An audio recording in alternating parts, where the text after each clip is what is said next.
Yo, you've made it. It's your favorite comic on the rise, back for season 2 of the Comedy Chatter Podcast. If you've been searching for a pod that talks all things comedy, as well as kicking with some of the dopest comics in the game, then this is the podcast for you.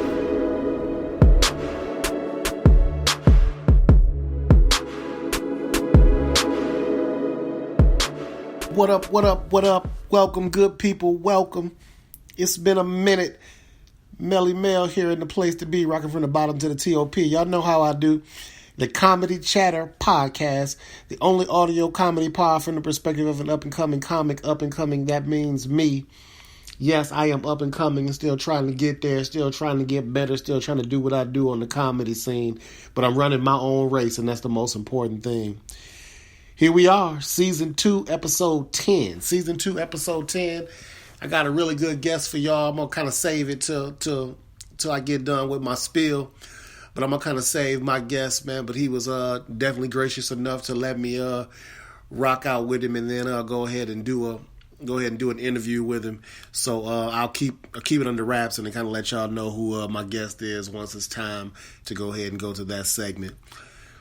Y'all know how I started out. Shout outs, man. Shout outs, the one and only Roger Feeney, Ann Arbor Comedy Showcase, the man who saw my vision, the man who allowed me to come in the green room and interview comedians that get down at the Comedy Showcase. I'm eternally grateful to you, Roger, man. Just so you know, I'm going to always shout you out every time I do the episode of this podcast, because you were one of the few people that saw my dream and saw my vision and starting the comedy pod. And if it wasn't for you, man, this thing wouldn't have popped off. The next person that saw that vision and saw that dream and saw that goal is Mr. David Pittman. He's my sound and editing person. He's the guy that showed me exactly what it was that I needed to do after I got the okay from Roger. He showed me exactly what it is that I needed to do in order to kind of put this whole thing together. And if it wasn't for him seeing that goal and vision and not charging me any money and all that stuff like everybody else was trying to do, man, he just said, hey, look, this is how you do it. I'm going to show you. He was doing like countless meetings with me and everything. He was just kind of showing me, like, I'm talking about from like beginning all the way to now. He, showed me how to make this thing pop. And I'm truly appreciative of people like that. People that just, don't have an agenda. They just want to see you, if you come and ask them something and they have the knowledge, they'll give it to you. You know what I'm saying? And David Pittman is one of those guys. So shout out to Roger. Shout out to David. That's how I always do it, man. Thank you guys so much. Comedy Chatter Podcast is existing because of you guys.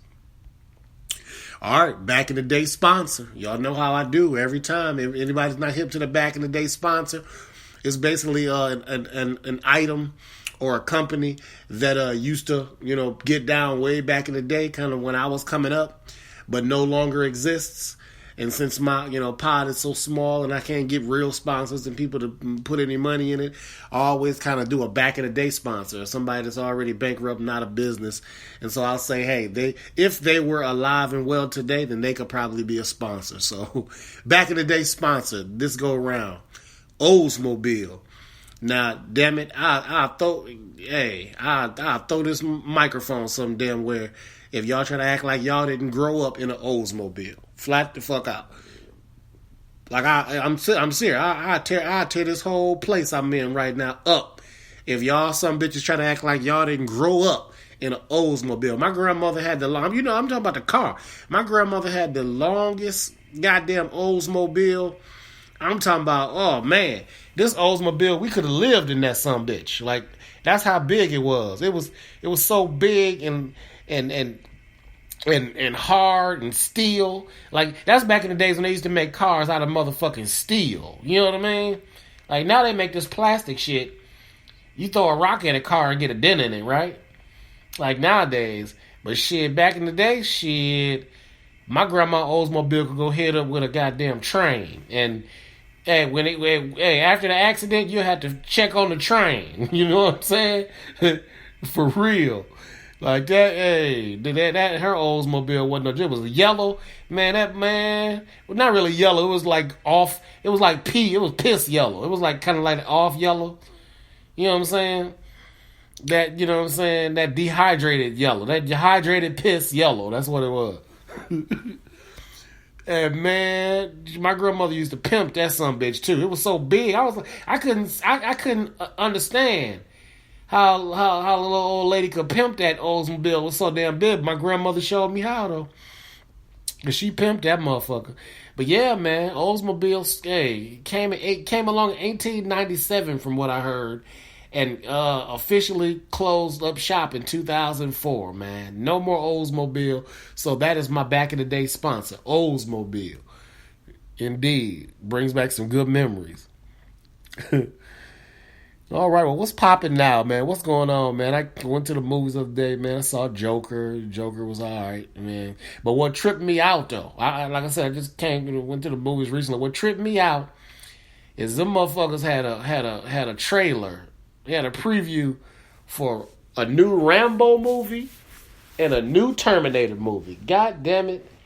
What in the fuck am I missing? Is what I'm trying to figure out. Like who? Wait. First of all, Rambo, like Sylvester Stallone, Rambo. That motherfucker, man, and Arnold Schwarzenegger, Terminator. Yes, both of them. Yes, new movies. 2019, these some bitches just dropped a Rambo and a Terminator. Who the fuck is Arnold Schwarzenegger gonna terminate? Like nowadays, that motherfucker 92 years old.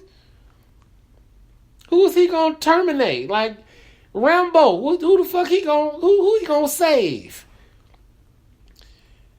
Man, I'm almost wanting to go see both of them movies just to sit there and be like, bullshit. Ain't no way Rambo could still Rambo his ass around the jungles and the trees and shit. Ain't no way he can still kill these little young motherfuckers out here, man. He's 90 years old. Are you kidding me? I'm getting sick of Hollywood, too. They fucking trying to remake everything. Want to remake Coming to America. And remake New Jack City. And remake... I'm like, can't y'all motherfuckers... Hey, there are no writers? Are there no writers in Hollywood anymore? Don't y'all want to write some new shit? Like, Jesus. I'm a writer. Like, come hire me. I got scripts on deck right now, motherfuckers. Like, stop.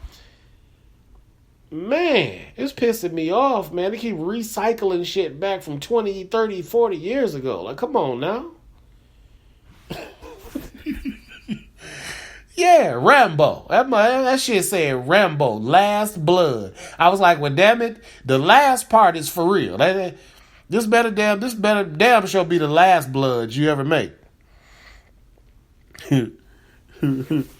Shit, man. I'm getting older, man. I realize that too. You know you're getting older because you start noticing, you become that guy that's like noticing all the old school, new school shit.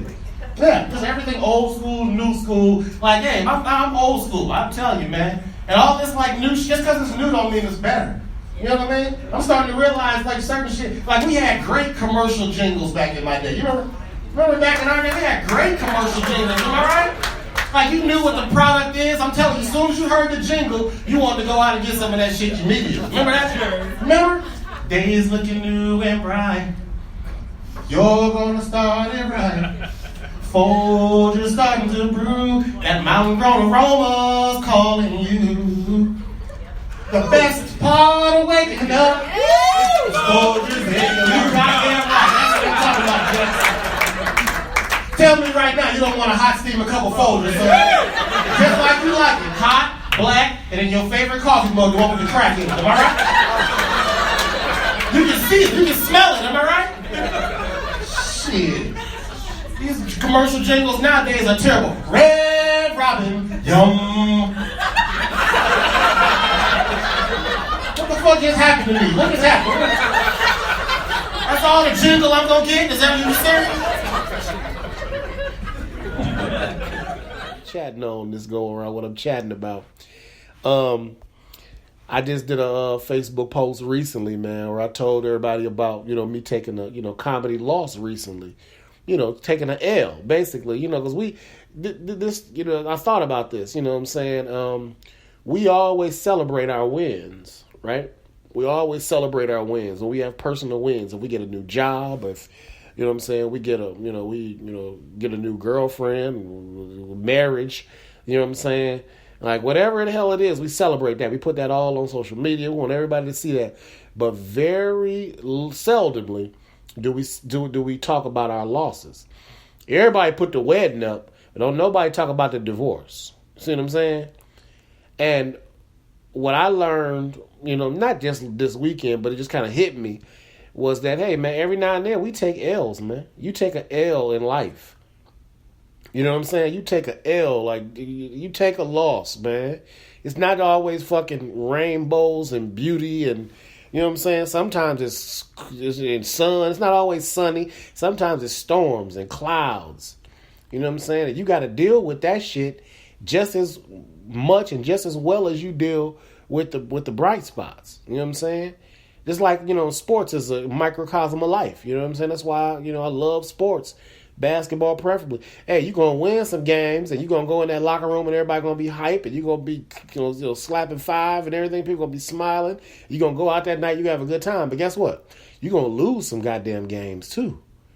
So, and everybody going to come in there and they're going to be pissed and they're going to be, sitting on there waiting on the coach to talk and shit. Those are hard, but guess what? You still got to deal with them. You know what I'm saying? That's what men do. That's what women, that's what adults do. We got to deal with the losses the same way we deal with the wins. You know what I mean? So, yeah, man, I took a loss, man. To make a long story short, I went to Columbus, Ohio for the Funny Bone. I went to do a guest spot with my boy Sadiq. Ali Sadiq, anybody that knows, I talk about it on the pod. But, me and him pretty cool, man. He's always... He's looked out ever since I met him for the first time and told me that I could do guest sets whenever he performs. So the Columbus Funny Bone just so happens to be like one of the places where they, will allow you to, come and, do audition. Like, hey, man, like check it out to see if they'll take a look at you to see if they want to, book you and this, that, other future shit. Well, that was my plan. And I got there on a Saturday. Couldn't go Friday. I got there on a Saturday, and I got there well enough. I think I got there like 5 o'clock. I landed at 5 p.m., man. And not paying attention to detail, I thought the show started at 7:30. I thought, kind of glanced, okay, it's 7:30, blah, blah, blah.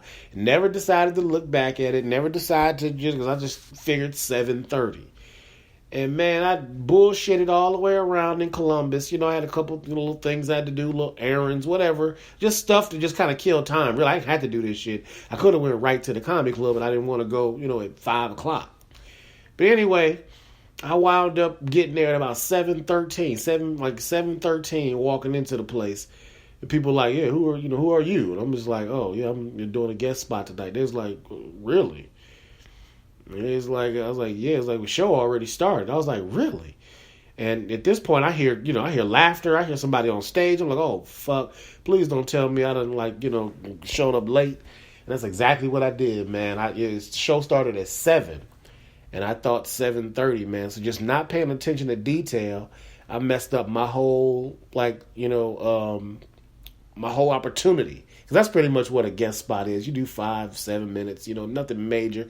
And they didn't need me, obviously. They got a show. They got a host, feature, headliner, But, when you have opportunities, you don't want to squander them. And that's exactly what I felt that I did. I squandered an opportunity to get down at the, Columbus Funny Bone. Beautiful club, too, by the way. It's one of those joints where they got like a bottom and they got like a top, like a mezzanine type deal. Oh, man, it was sick. And I was sick to my stomach, man. I went back and apologized to, Ali. He's like, man, he's like, oh, no, no problems. Like I said, wasn't no sweat off his back, shit. He was just allowing me to come and, share stage with me like he usually does. But I just kind of, apologized profusely, man, and saying, look, I'm going to take this L, man. I totally thought that it was 7:30. I must have didn't look back at the time and blah, blah, this, blah, blah, that. Nobody want to hear that shit, though, after you mess up an opportunity, you mess up an opportunity. So that's where I'm going with this, man. We take one on the chin, man. That's what happens in boxing, man. I done seen motherfuckers get knocked down off a huge left hook. You know what I'm saying? In a boxing match. I'm talking about a huge, man, that motherfucker ain't getting up. You know what I'm saying? Think about Buster Douglas. Anybody that's old school like me remember Buster Douglas? Hey, in that fight, Mike Tyson hit that sumbitch with a mean uppercut in round 8. You know what I'm saying? A lot of sumbitches would have been done. They would have been done off of that uppercut. That's Mike Tyson. He just hit me with an uppercut. I'm done. But Buster Douglas got his ass off of that mat, whooped on Mike Tyson for 2 more rounds, and knocked his ass out for the first time in history in round 10. See what I'm saying? So that's what it's all about. It's all about getting up off of that mat. So that's what I've been doing, man. Like I said, and just kind of accepting. Hey, man, I took an L. I'm gonna dust myself off. I'm gonna get myself back out there eventually, and you know what I'm saying, and hopefully, I get other people that still want to, give me guest sets and.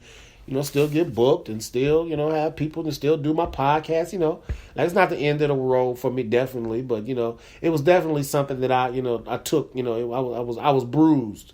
I was bruised from that shit, from me, fucking that up. If you fly all the way up somewhere to do, y'all know my hustle. I fly all around the place and drive and wherever it is to get these guest spots in these different places because it makes me a better comedian.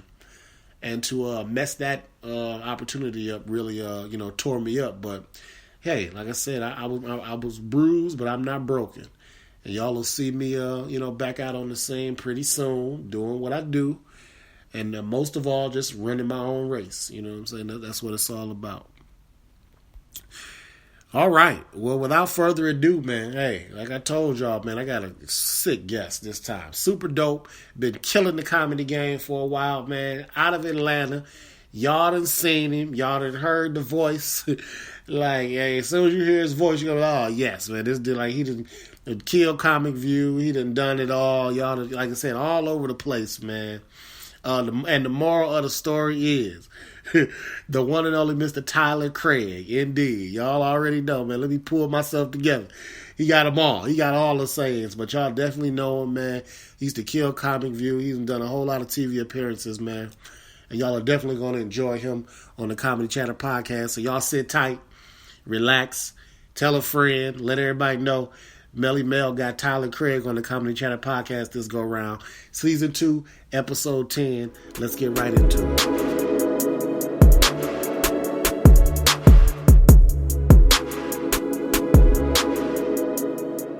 Welcome to another episode of the Comedy Chatter podcast.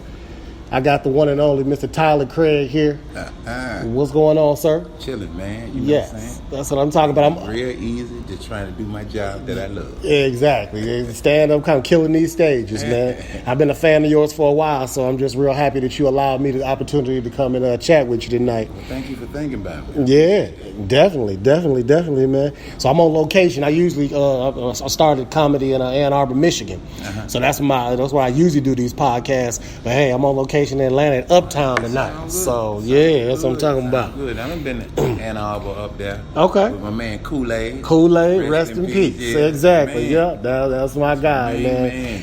And he done got so many mentions on this pod, even before his untimely death, because everybody just loved him. He was a good dude, man. Yeah, good dude. Funny too. Man. Funny as hell. Exactly.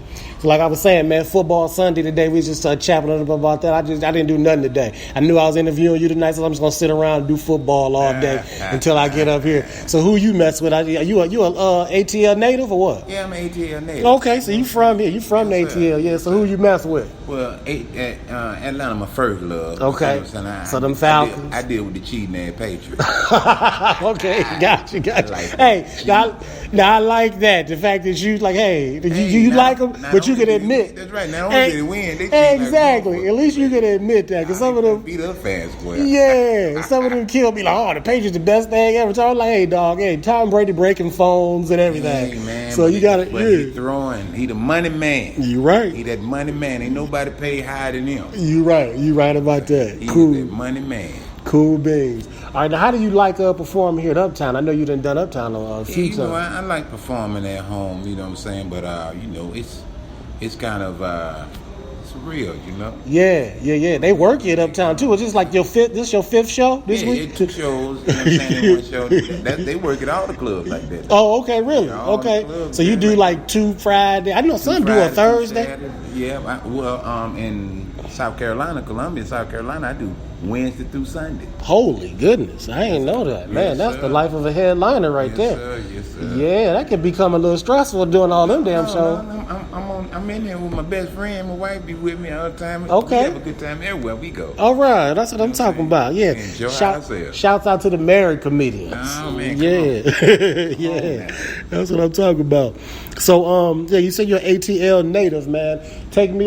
So you started like kind of back in like the times, like when Uptown wasn't even here, when it was over at Marietta or Marietta Street. I started when Uptown was on Peachtree Street. Oh, so even before the little Marietta Club, before I got down here. Mm-hmm, right there, behind Houston's, right down there. Okay. Yeah, it was upstairs. It was called Earthquakes Uptown. Oh, that's when Earthquake used to get done. Yeah, all right. They fell out of him and Earthquake who were doing that, and then they took Earthquake name off the motherfucker was trying to take Earthquake name too. Really? Yeah, man. Oh, wow. Had to go to court for that shit. But you Dang. ain't never been Earthquake. I'm the only Earthquake. Yeah, I can't wait. Yeah, I got it. He's a guy I've kind of reached out to. I can't wait to try to interview him as well. Yeah, that's one of my favorites too. Yes, okay, sir. So yeah, you go back to them like Club 112 and the Deion Sanders days when he used to be up in here making Atlanta. I wasn't doing it when Deion Sanders was doing the thing though. Okay. He was doing his thing, but I was paying attention to football then. But Yeah. I've been doing it since about 92.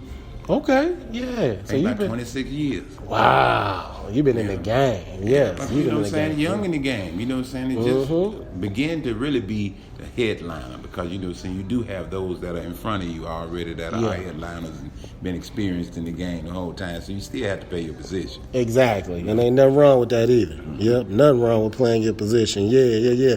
So, how was the comedy scene when you first started? Is it like any kind of different than now? Yeah, or? different now. It's way different now because you know what I'm saying. When we first started, you know what I'm saying. You out there on the grind. You know what I'm saying, doing your thing. It wasn't no social media. True. You know what I'm saying? You had MySpace, but who the hell was looking at MySpace? Exactly. You know what I'm saying? So, it was different then. And then back then, the older comedians didn't tell you shit. Really? Oh, man, it was so hard to find a comedian that would really talk to you and tell you about what the industry like and what, you know what I'm saying, what you have to accomplish or whatever. They felt like it wasn't no room. But that's how you learn. Yeah. You had to learn, and then, you know what I'm saying, we had tours, you know what I'm saying, chickens, what they call the... Chitlin? Chitlins. Chitlin circuit, yeah. Right? So, you know what I'm saying, back then we were features, and the features had to come up with a car to drive the headline all around the chitlins. Really? Yeah. Man, so yeah, that's grinding for real. That's grinding. You paid your dues. Exactly. You paid your dues. And yeah, we talk about that a lot on this pod too. A lot of the young social medians nowadays don't know too much about that because they blow up and they get them 100,000 likes. Yeah, you got and they think everybody. You got some of them, they do their thing though. Yeah. You got some of them, they get down. But you know something? Yeah, definitely. To me, it felt like they were trying to make a mockery out of my job. You know Yeah. You know what I'm saying? Sometimes you go see them, they got 15 minutes of funny. Yep. And they supposed to do 45. You got 30 more minutes of bullshit. You're right. And they get in trouble with that too. But that's the comedy clubs that's booking them. But see, they still learning too. They paying their dues. See, they don't know they paying their dues, but they paying. They paying. They paying their dues. You know what I'm saying? That's a good. Shout out to them. You know what I'm saying? All the ones that's doing it on social media. I appreciate you doing your thing. Bring another eye toward comedy or whatever. But you know what I'm saying? Wait till I get on social media. When I learn how to do, my kid teach me how to do this shit. Exactly. I'm gonna kill y'all. Exactly. Yeah, we gotta go to them kids. Them kids know it all, don't they? Man, they thought they could. It be little babies like know how to work the phone better than me. My granddaughter know how to do it. Oh man, She's working. Telling you now. Now, this is a question I usually ask to the headliners. When you first started, did you have a goal as soon as you set out? Like, hey, I'm going to try to be this, that, and the other, blah, blah, blah, I'm going to try to be here by this? Or was you just taking it day by day? Hey, I'm going to just live this comedy journey the way it is, and I'm going to wind up where I'm going to wind up? I had somewhere I wanted to be because I had those before me that I loved and I appreciated where they were in comedy. Gotcha. You know what I'm saying? So I had where I was trying to go, but I got there one day at a time. Yeah. You know what I'm saying? Okay. This is hard not to do. Yeah. You've been through so much shit doing this comedy. Yeah. You got to love this shit. Yeah. Like I said, this the beginning. It's all free. I was trying to explain that to somebody that it's like, man, you do comedy, man. I know you getting paid because you be all. I was like, nah, bro. I said, this is I'm up and coming, so I've been doing a lot of this mess for free. And believe me, I'm still up in comedy. I'm up and coming. You know what I'm saying? Even though I get paid for my comedy. Exactly. You know what I'm saying? I'm still up and coming. Yeah. Because everybody really don't know who I am because they can't put the name and the face together, but that's what I'm working on. Exactly. Yep. And I get exactly what you're saying. Yeah, and that's humble too, right there. The fact that you still, because I'm trying to interview the headlining comedians. A lot of them wouldn't consider themselves up and coming if they headlining, but the fact that you like, I'm still trying to make it. I'm still trying to get it. So that's humble. Plateau, and then when I get to that plateau, I'm still not ahead of anybody else. Exactly. I'm still behind the comedians that I came up behind. Exactly. And I still appreciate them, and I'm still learning. So that's humility right there. We ain't clowns, but clowns have colleges. You dig? Yep. And we don't have no college, you know what I'm saying? It's on the job training. On the job training. You're right. Now, you've done two of my favorite shows, Def Comedy Jam and Comic View. Right. Now tell me a little bit about both of those, your perspective on both of those. My perspective on Def Comedy Jam. Def Comedy Jam was the greatest opener in the world for our style of comedy. Yeah, you're right. You know what I'm saying? Mm-hmm. I ain't gonna say black comedy because it ain't. You know what I'm saying? Comedy is comedy. It's just that we get a chance to show our skills too. Mm-hmm. We had those who were, the white guys that were on Def Jam too, doing their thing. Yep. And believe me, you ain't gonna be on Def Jam if you ain't good. Exactly. Okay, but I had the shortest Def Jam in history. Really? Oh, yeah. Oh, tell me all about that. Everybody else had about 5-6 minutes doing their thing. I had 3. Really? Did they tell you that? Yeah, he told me that. Okay, I'm about to find that. 3 minutes? Yeah, he told me that. 3 minutes or something. It was so short. My mama said, I saw you little Def Jam. When they gonna play the rest of it? I said, Mama, that is it. Oh, man, yeah. Because, you're right. They usually get 5, 6. But I had to do my thing. You know what I'm saying? I had to do my thing. And you was like, hell, I got 3, so I'm going to go ahead and make this 3 pop. They gave me a chance to do it. That's what was so amazing to me. Exactly, exactly. I had been everywhere Bob Sumner was. Bob Sumner, yeah. But then, you know what I'm saying, I met I love this woman enough. Tina Graham. Okay. Bob I know Tina Graham. Was the one doing it, and Tina got me on. Okay, yeah. Because Bob didn't want me on there. Really? Nah, he didn't want me on there because he tried to set me up in every club he had to see if I was going to fail on it. You know what I'm saying? Man. It was a trip because, see, Bob make you earn it, though. Yeah, Bob, no joke, man. I've been trying to, like I said, I got him on social media, try to write to him every now and then. Hey, man, I want to just kind of come audition, come perform for you. He was like, he'll just throw me something back. He'll do that, but you got to be in front of him. Yep. You got to be in front of them and got to work. So, see, they had a club. They thought, I came up in the club, 559. 559, yeah. 559 is notorious for all the comedians because, you know what I'm saying, on the Chitlin circuit, at the end of it, that's the one you had to do. Gotcha. That's the one that Bruce hosted. Gotcha. And that room was hellified. You understand? Yeah, I heard that one no joke. Man, they boo you in unison. I'm talking about for real. I heard. Nigga boo. Oh, man. They were singing. Yeah, they were singing. They were singing. Man. And the DJ played a song. Get that bitch, man. Oh. Get that bitch, man. Man. Get that bitch out the motherfucking stage, man. I done seen motherfuckers cry. Yeah. Because they ain't never been booed that hard. Yeah, so that those kind of rooms, like I said, got you as tough as you are, like in terms of where you are now, in terms of... And let me tell you, 16 comedians would go up on open mic. 16? Yeah. Good Lord. The headliner on the tour would pick whatever spot he want to go up on. Mm-hmm. Okay. Bruce would put me up last after all of them. Oh, okay. See, that meant you was doing your thing. I get booed, but I had the best record up there. Yeah. I get booed, but I tell him, I ain't next Tuesday, motherfuckers, I'm going to be back in here. Exactly. You got me this time, though. Exactly. You got me this time. Exactly. Now, I've seen you do some of the best dealing with hecklers ever, man. That's the reason why I say like this stuff. I'm sure places like that got your skin thick, because I done seen you tear some bitches up there on that stage. I never forget the one where like I'm super stupid. The dude was bothering you. Yeah. You're like, I'm super stupid. Stuff just bounce off me. He was that dumb. You know what I'm saying? But, I really don't like to do that. But if I have to, I'm gonna make you a star. Of course, I seen the one. I think you was in Cleveland. It was on you. Yeah, you poured that water, so the boy they had no neck. Yeah. So see, that's what I'm saying. Stuff like that, the booing and all that. Like you said, it's all a journey, and that stuff making you tough, and getting you where you want to be. Because most of the time we do comedy, that's what you start out with, joning people and talking about folks stuff. I ain't never started talking like that, but joning has been in my life because going to school. That's what we do on that bus, school bus. I used to hit them so hard I get off at the stop before. I used to be on the fight when I get. When they started, Yep, that's where we first began. You right about that. I love all aspects of this comedy, though. Awesome. Yeah, that's good to hear, man. Definitely. Now, tell me about some of your favorite, if you have any. You already mentioned that you love performing at Uptown because it's home. But what's some of your favorite comedy clubs? Right? You got any funny bones? Any improvs? I got the Columbia House Comedy. Okay. Okay.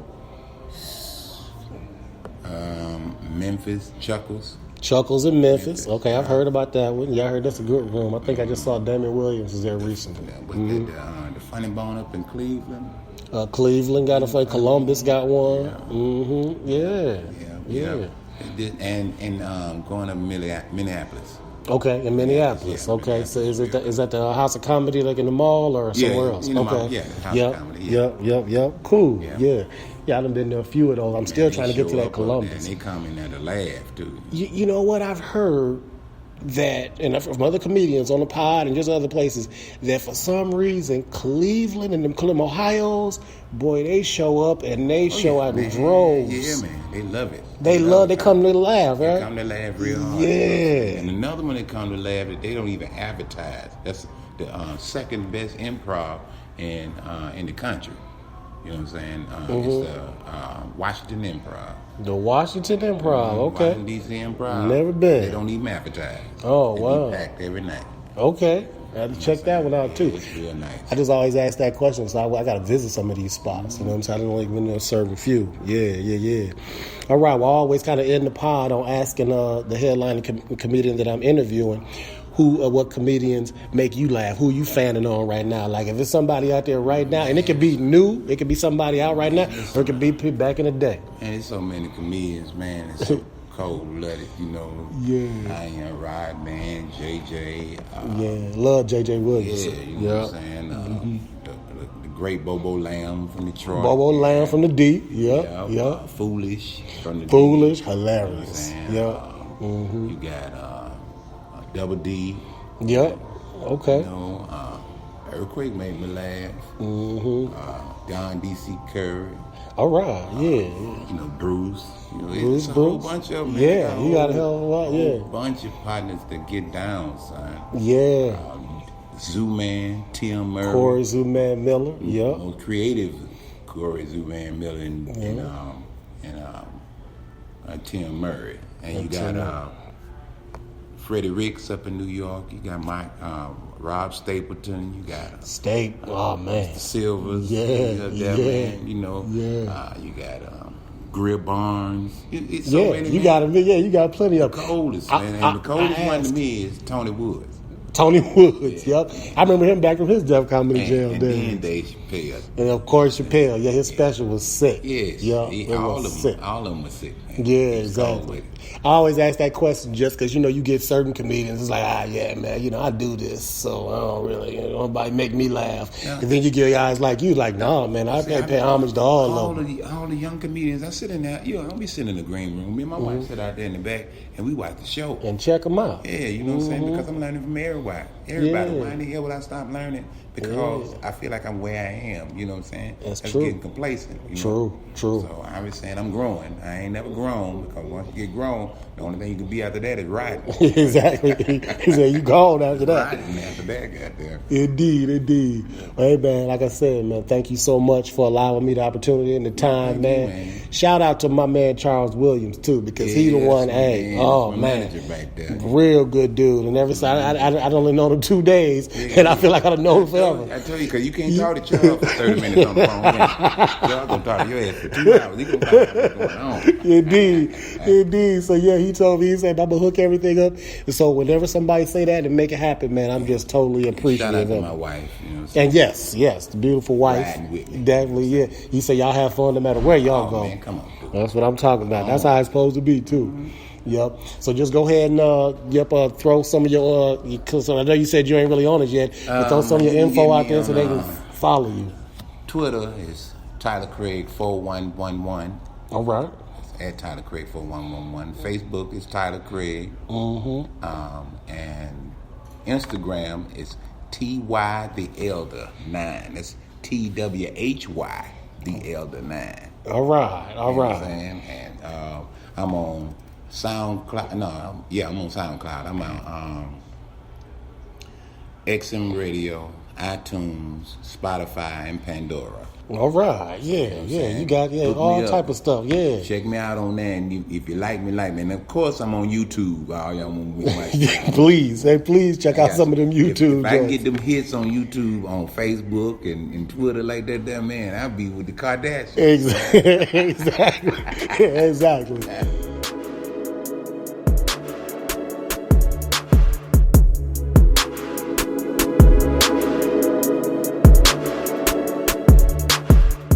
Hey, yo, thanks so much for checking out the pod. A very special thanks to my guest this go-round, comedian Tyler Craig. Make sure y'all check out his social media for future show and date information. Yo, y'all make sure y'all stay tuned for another episode of the Comedy Chatter Podcast for another super dope comedian and, of course, me, Meldon Williams. Y'all keep listening, subscribing, and supporting. I appreciate it. Be good to yourselves and be good to each other. Peace out.